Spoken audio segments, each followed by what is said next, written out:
Ladies and gentlemen, when life feels like it's piling on, when the storms are relentless and the challenges seem insurmountable, it's easy to let negativity take over.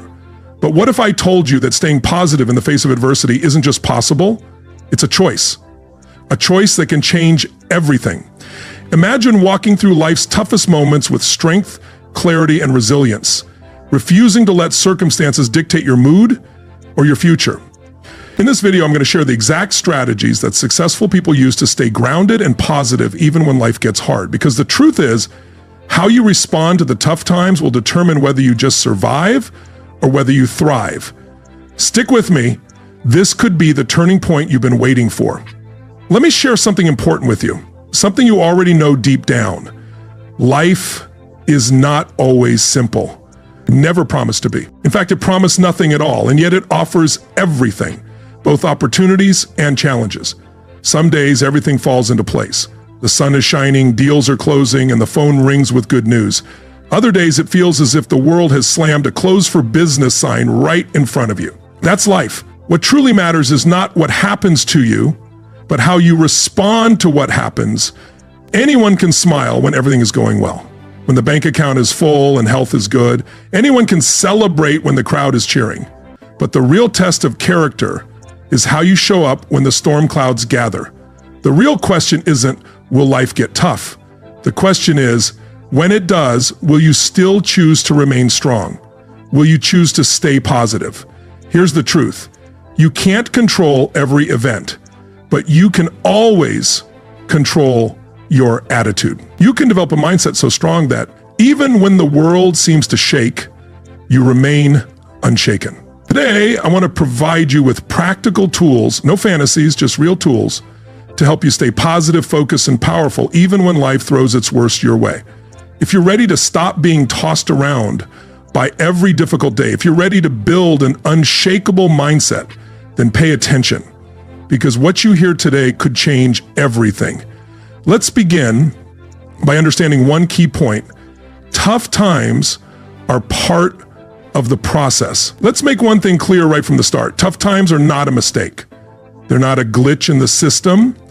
They are part of the deal we agreed to when we arrived on this planet. Someone once asked me, why is life so hard sometimes? I replied, that's simple. If life wasn't hard, we wouldn't grow, we wouldn't stretch or dig deep enough to discover who we really are. Life is designed to include difficulty. And that's not bad news, it's good news. It's a pivot. And even if you're not good, if difficulty is your default setting, life is designed to include difficulty. And that's not bad news, it's good news. Because inside every challenge lies an opportunity, a lesson, a gift. But you can only receive that gift if you stay in the game. Now, listen closely. The soil says, give me your seed, your effort, your patience, and I'll give you a harvest. Not instantly, not tomorrow, but eventually, if you stay committed to the process. Life is the same.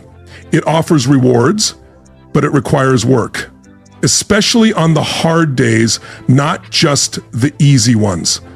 Tough times are not the enemy. They are the training ground. They refine you, prepare you, and reveal strengths you never knew existed. Without winter, there's no spring. Without pressure, there's no diamond. Now, you and I have a choice. We can curse the winters, or we can learn how to bundle up and keep moving forward. We can resent the difficulties, or we can let them shape something inside us that success alone could never teach. The real question isn't, will it get tough? The answer to that is already clear. Yes. The real question is, will I become tougher than the challenges I face? Let me give you a simple way to think about it. Don't wish for things to be easier, wish for you to be better. Don't pray for fewer problems, pray for more skills. Don't hope for no storms, hope for stronger wings. And here's the miracle. As you grow stronger, the problems that once seemed overwhelming begin to shrink. They start to appear manageable, like stepping stones rather than obstacles. That's the deal. That's the agreement you and I have with life. It's not designed to make us comfortable. It's designed for our growth. So the next time life pushes, push back harder. When you feel stretched, stretch further. When the winds blow, use them to lift your wings. Remember, you don't build a great life by taking the easy path. You build a great life by walking the tough path with courage, wisdom, and a positive mindset. Today, Decide this once and for all. Tough times are part of the process, and you are tougher than you think. Let's move on. Now that you understand that tough times are part of the deal, here's your next task. Protect the garden of your mind. Your mind is a garden, not a desert. It's not a machine. It's a living, breathing garden. And like any garden, if you don't tend to it, something will grow. But most of the time, it won't be good. If you plant seeds of good ideas, positive habits, and encouragement, you'll reap a good harvest. But if you're careless or lazy, weeds will grow. And be warned, weeds don't need watering. They don't need encouragement. They just appear on their own: negativity, doubt, fear, and pessimism. You don't have to ask for them. They show up on their own, on schedule, if you don't protect your mind. So the real question is, are you the gardener or are you the victim of the weeds? It all begins with what you allow into your thoughts. Input equals output. What you listen to, watch, read, and the people you associate with. All of these are seeds. Whether you realize it or not, they're planting something inside you every day. Now, you and I have a decision to make. Will we choose what gets planted, or will we let anything take root? Some people unknowingly spend hours planting negative seeds. They stay up late watching the news, filling their minds with tragedy and disaster. They gossip with complainers, listening to stories of failure and resentment. They let pessimists occupy space in their minds for free, and then wonder why their hope fades, their courage dries up, and their dreams seem buried under doubt. It's simple. The weeds have taken over. But here's the good news. You can take back control. You can pull the weeds and plant new seeds. You can become the master gardener of your mind. It starts with being intentional about what you feed your thoughts. Feed your mind with books that inspire you, not discourage you. Feed your mind with voices that lift you, not drag you down. Feed your mind with ideas that challenge you to grow, not excuses to stay small.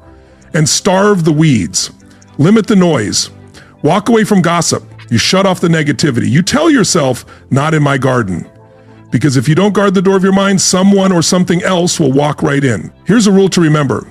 Stand guard at the door of your mind, just like a security guard stands at the entrance of a bank. Inside are the valuables. And trust me, your mind, your ideas, your hope, your dreams, they're the most valuable assets you have. Treat them that way. So each morning, ask yourself, what am I allowing into my garden today? Is this thought a flower or is it a weed? Is this voice building me up or tearing me down? Tough times will come, yes. But if your mind is strong, if your spirit is pure, and if your hope is alive, then you'll weather the storm better than most. Protect your mind as you would a treasure, because it truly is. It's the richest soil you'll ever work with, and the future harvest depends on how you tend to it today. Let's keep going. Now, let's talk about something that can change everything for you. Your personal philosophy. You see, life is built on principles. Business, relationships, finances, success, they all rely on a set of laws. The question is simple. Are you operating with a strong philosophy or a weak one? What is a philosophy? It's simply what you believe about how life works. It's the set of ideas you use to make decisions, the filter through which you run every opportunity, every challenge, and every setback. Your philosophy is your foundation. And here's the truth. If the foundation is weak, the building doesn't stand for long. If the philosophy is weak, neither will your success. Sadly, most people never take the time to build their own philosophy. They inherit bits and pieces from their parents, their friends, the news and gossip. They're living by default, not by design. And then when life gets tough, when the winds blow and the storms come, they wonder why everything falls apart. It's because they never built the foundation first. They never built a strong personal philosophy. But that's not going to be you. You're going to build something better. You're going to design a philosophy that supports you when life tries to knock you down. A philosophy that says, I am responsible. I can learn. I can grow. I can change. Failure is just feedback, not final. Discipline weighs ounces, but regret weighs tons. Opportunities are everywhere if I train my eyes to see them. Today matters. Small actions repeated daily create massive results. Here's the key. You don't build a strong philosophy overnight. It's not something you can buy off the shelf. You build it the same way you build anything valuable. Brick by brick, day by day, idea. You read inspiring books, listen to wise mentors, reflect on your experiences, and upgrade your philosophy whenever you find a better way of thinking. You take what's useful, discard what's not, and continually refine, sharpen, and polish your beliefs until they're strong enough to carry you through anything. Once you build a strong philosophy, the game changes. You stop being tossed around by every setback, bad mood, or negative headline. You'll have an inner compass, a foundation that doesn't shake. When setbacks come, you'll say, I expected this, I'm ready for this. When opportunities arise, you'll say, I've been preparing for this, let's go. That's the power of a strong philosophy. So here's an assignment for you today. Sit down with a pen and paper and answer this question. What do I believe about success, about failure, about life itself? Write it down. And if you don't like the answers, then that's a good sign. It means you're ready to upgrade. You can rewrite your philosophy anytime you choose. Build it wisely, because everything else, your attitude, your results, your future, will stand or fall based on the foundation you create. Let's keep moving forward. Now, let's talk about mastering your self-talk. Here's a secret about success that many never learn. The most important conversation you'll have today is the one you have with yourself. It's not the conversation with your boss, your family, or anyone else. It's the conversation you have in the quiet moments when no one else is listening, the little voice in your head, your self-talk. And here's the big idea. You are always talking to yourself. The only question is, what are you saying? Most people let their self-talk run wild. They tell themselves things like, I can't do it. I always mess things up. I'm not good enough. They wonder why their life feels stuck. But understand this, your mind believes what you tell it most. Tell it you're a failure, and soon enough, you'll start behaving like one. Tell it you're capable, that you're growing and getting better every day, and your actions will rise to meet those words. You see, self-talk is a tool. You can use it to build yourself up, or you can use it to tear yourself down. The tool doesn't decide, you do. Let me give you a simple rule that changed my life. Never say anything to yourself you wouldn't want to become true, especially if you wouldn't say it to a child you love. Don't say it to yourself. Talk to yourself like you're someone worth coaching, someone worth encouraging, someone worth believing in, because you are. Here's the thing. Positive self-talk isn't about lying to yourself. It's not about pretending problems don't exist. It's about reminding yourself that you're bigger than the problem. It's about saying, I may not have the answer yet, but I'm smart enough to find it. I may be struggling today, but I'm strong enough to overcome it. I may have failed, but I'm not finished. You become your own best coach instead of your worst critic. The mind is tricky. It remembers pain easily. It remembers failure quickly. You have to work harder to plant confidence. You have to work daily to cultivate belief. That's why self-talk isn't a one-time pep talk. It's a daily discipline. You build it like you build a muscle. Repetition, consistency, intention. So, here's your assignment. Starting today, at yourself when that voice in your head turns negative and answer back. If it says you're not good enough, respond with, I'm learning, I'm growing, I'm making progress. If it says you'll never succeed, answer with, watch me. Talk to yourself like it matters, because it does. Your future depends on the words you repeat to yourself today. Your strength depends on it. Your dreams depend on it. Master your self-talk and you'll master your future. Let's move on. Focus on what you can control. One of the greatest lessons you can learn in life is this. You can't control everything, but you can always control something. And that's enough to change everything. Too many people waste their energy, their best energy, worrying about things they have no control over. The economy, the weather, what other people think, what other people say, or what other people do. Now listen closely. Worrying about things beyond your control is like trying to sail a ship without touching the wheel. You drift, you stress, and you get nowhere. But when you focus on what's within your control, your attitude, your effort, your decisions, your character, you suddenly become powerful. You stop being a victim of circumstance and start becoming the creator of your own future. Here's the simple truth. Life becomes lighter the moment you stop carrying what isn't yours to carry. You can't control the traffic, but you can control your patience. You can't control the storm, but you can control how well you prepare. You can't control whether the market goes up or down, but you can control your skills, your service, and your value. Focus on what's in your hands, not what's outside your reach. Now you might say, but what about real problems? What about things that affect me directly? I understand, but the solution is the same. Do what you can where you are with what you have. If you can influence something, take action. If you can't influence it, release it. Control what you feed your mind. Control the words that come out of your mouth. Control the habits you build each day. Control how you treat others. Control how you show up when it's hard. Because here's what I promise you. If you master what's inside your control, the things outside your control lose their power over you. The world can be chaotic, but you can remain calm. The economy can be unstable, but you can be steady. The people around you may be negative, but you can choose to be positive. You can be a thermostat, not a thermometer. Thermometers just reflect the temperature. Thermostats set it. Be the one who sets the temperature of your own life. Here's your assignment for today. Take out a sheet of paper, draw a line down the middle. On the left side, write what I can't control. On the right side, write what I can control. And starting today, every time your mind drifts to the left side, gently but firmly bring it back to the right side. Train yourself to spend your energy only where it counts, because energy is precious, focus is priceless, and your future depends on where you aim it. Focus on what you can control and watch your life transform. Let's continue. Choose your associations wisely now.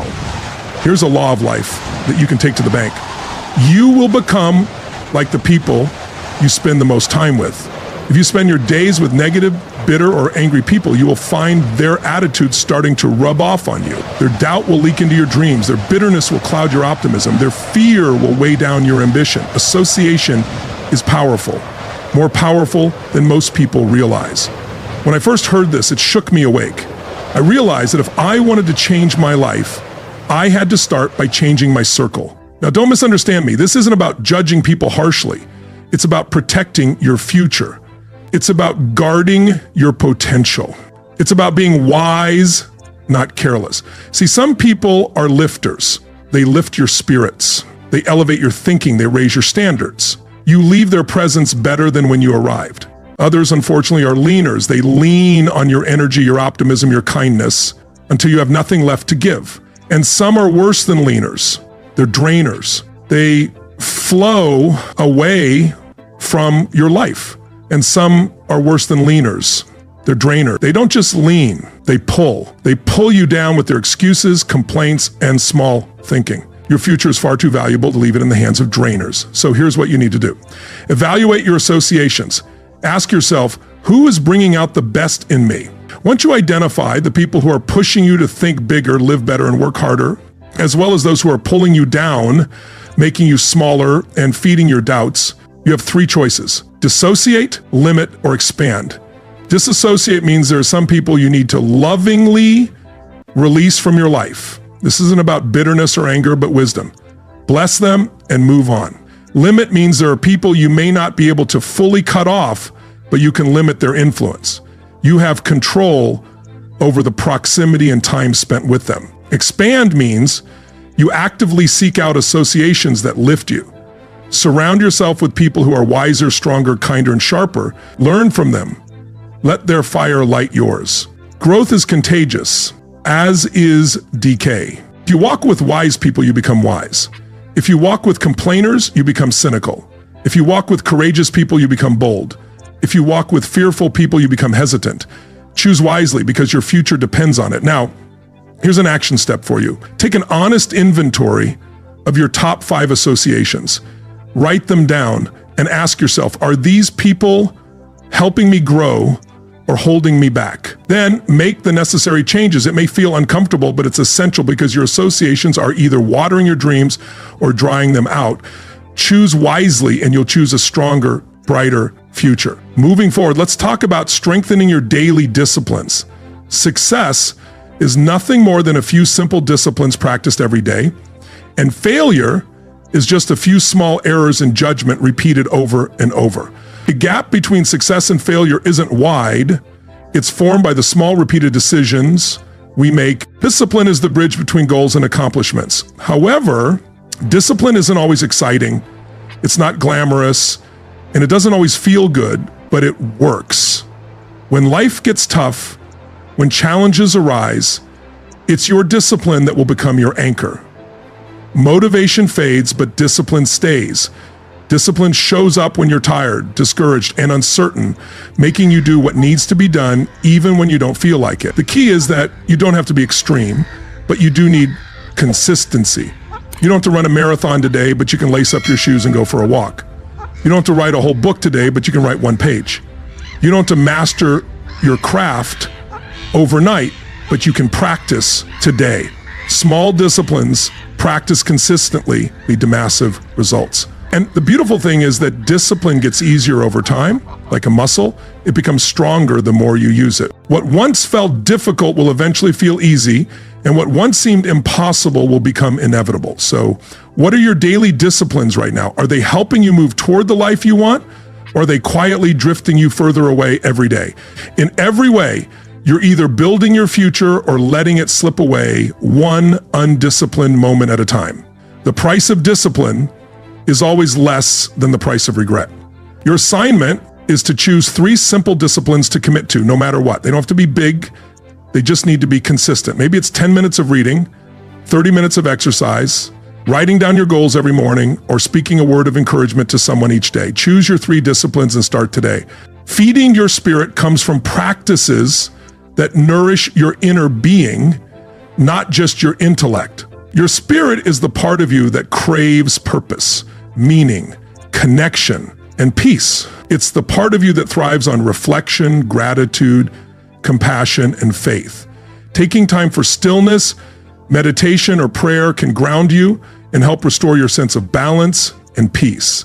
Giving your spirit the nourishment it needs is essential for maintaining your inner strength, especially during the challenges of life. Without feeding your spirit, even the most successful achievements can feel hollow, leaving you seeking fulfillment in all the wrong places. Your spirit thrives on positive, meaningful experiences and interactions, like being in nature, helping others, practicing kindness, and reflecting on what truly matters. It needs time for rest, time to connect with your higher purpose, and moments to recalibrate your mind and soul.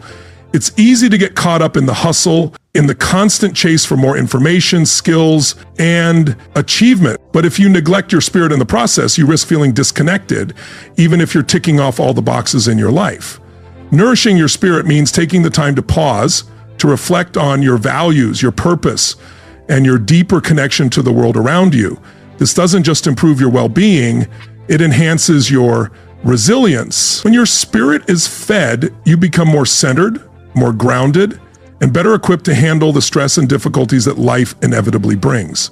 So here's your action step. Think about what feeds your spirit. Is it spending time with loved ones, connecting with nature, or practicing mindfulness?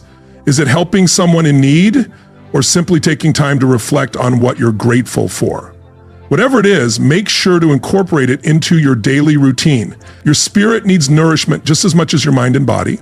And when you feed it, you become stronger and more capable of facing whatever comes your way. Let's keep moving forward. And remember, it's not just about what you accomplish, but about who you become along the way.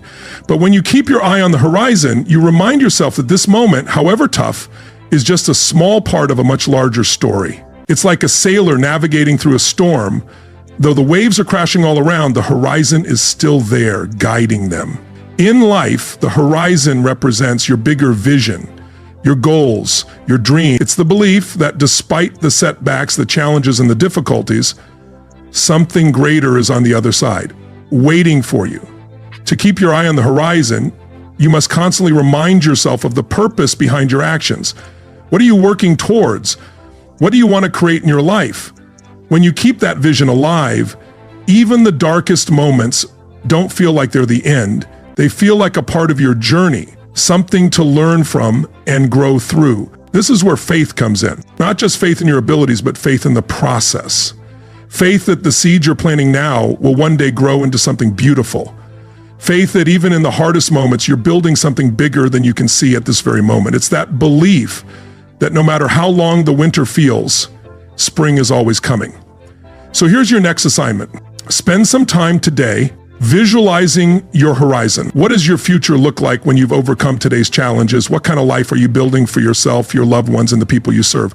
Write it down, make it vivid, and when tough times come, and they will, remind yourself of that vision, let it fuel you, Let it push you forward and keep one eye on the horizon, no matter how rough the waters get. This is how you keep your spirit strong, how you keep your motivation alive, and how you keep moving forward with confidence and resilience. Life's toughest moments are often the ones that shape you into the person you need to be to fulfill your purpose. Keep your eyes on the horizon and remember, the journey is just as important as the destination. You've reached the end of this journey, but this is just the beginning of your next chapter. Remember this, the storms will come, and life will test you in ways you can't always predict. But no matter how intense the winds may blow, you are never powerless. The strength, the wisdom, and the resilience you need are already inside you, waiting to be activated. Every challenge you face is an opportunity for growth, for transformation, and for you to become the person you've always been capable of being. As you walk this path, keep your vision clear and your purpose anchored firmly in your heart. Remind yourself daily why you endure, why you stay positive, why you push forward. When you do, even the toughest of days will feel lighter because you'll be anchored to something far bigger than the momentary struggles. Let today be the day you take full ownership of your story, your life, your choices, your destiny. They are all in your hands. Every decision you make, every step you take shapes your future. So stand tall in the face of challenges, hold your head high, and keep your eyes on the horizon. The storm may come, but it doesn't get to define you. You do. You are the one writing your story. Your perseverance, your strength, and your unwavering commitment to your vision will carry you through. So go ahead, take what you've learned, apply it, and build a life that you can be proud of. Keep moving forward because the best is yet to come. Your journey is just beginning, and you were made for greatness. As we wrap up, remember this: life will always throw challenges your way, but it's your response that truly matters. Staying positive isn't about ignoring reality. It's about choosing to rise above it, to find strength in the struggle, and to keep pushing forward even when it feels impossible. The next time life tests you, ask yourself, how can I use this to grow? Because when you master the art of staying positive, you'll unlock a power within yourself that nothing can take away. So take these strategies, make them your own, and watch how your perspective transforms. Life won't be any less challenging, but you will be more than ready. If you're ready to take control of your mindset and turn adversity into your greatest advantage, hit that play button. Your journey to staying positive starts